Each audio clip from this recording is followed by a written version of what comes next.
harapan saya, adik-adik sekalian, bapak ibu hadirin sekalian, para pencari kerja, jangan pernah bosan cari gawe. Karena biasanya wong Palembang itu kalau ditanya selalu ada gawe.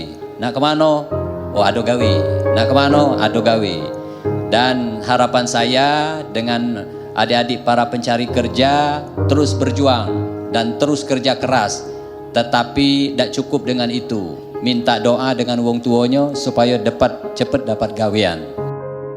Kami sebagai fresh graduate bisa melamar di perusahaan yang di sini. Dan terima kasih juga kepada Bapak Ratu Dewa yang telah menghadiri kegiatan pada hari ini. Doakan kami semoga kami dapat keterima kerja di salah satu perusahaan yang ada hari ini. Terima kasih kepada Dinas Kerja dan juga pemerintahan Kota Palembang yang telah melaksanakan atau menyelenggarakan Job Fair 2024 di Kota Palembang.